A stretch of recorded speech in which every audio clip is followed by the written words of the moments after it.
Donc notre travail, pour répondre à votre question, ça a été vraiment de se dire, puisqu'une marque, c'est un ADN, et puisque cet ADN peut être traduit en des signes tangibles de décoration ou de gastronomie, essayons de trouver le moyen de traduire ces éléments-là dans ce que l'on appellera le design de service. C'est-à-dire des signatures simples, 1, 2, 3, qui vont faire qu'à un moment donné, le client va se dire « je suis au-delà ». Toute marque doit prendre conscience qu'à chaque fois qu'il rencontre un client, chacun de ses collaborateurs doit avoir le sentiment d'avoir une dette à l'égard du client. Et déjà, ce premier bout de phrase est complexe. Se dire qu'on a une dette, regardez le petit déjeuner dans un hôtel. Quelle dette on a quand on est hôtelier? Servir un petit déjeuner? Mais la deuxième question, c'est de se dire qu'est-ce que je peux faire pour créer un don?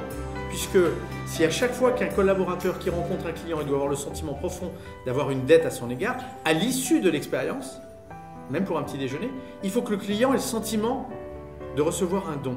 Et ce don, il ne peut pas être matériel, parce que s'il est matériel, ça ne peut pas fonctionner.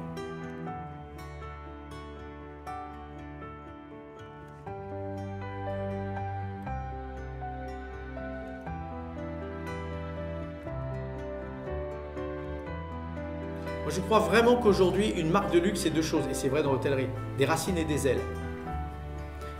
Pour que les ailes décollent, il faut que l'humain fasse voir les racines.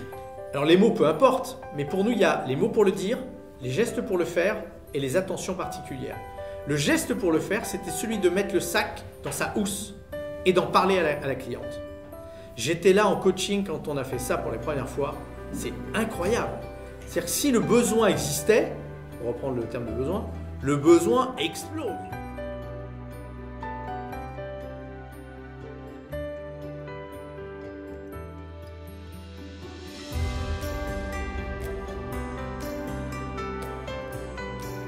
Quand un collaborateur arrive dans un hôtel de luxe, quel était son parcours? Sûrement pas celui d'un hôtel de luxe, ou en tout cas pas celui de votre hôtel de luxe. Donc c'est une conduite de changement. Il faut l'amener à se dire je suis plus au Bristol, je suis au Four Seasons, ou je suis plus à la Trémoille, je suis voilà.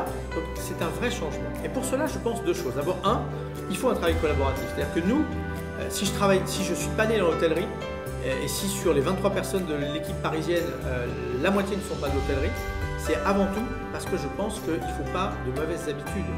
Et que la bonne habitude, c'est d'abord de dire vous connaissez votre métier 1000 fois mieux que moi, et ce n'est pas moi qui vais vous l'apprendre. Vous allez nous aider à traduire l'ADN de cette marque et à traduire ça en signes tangibles.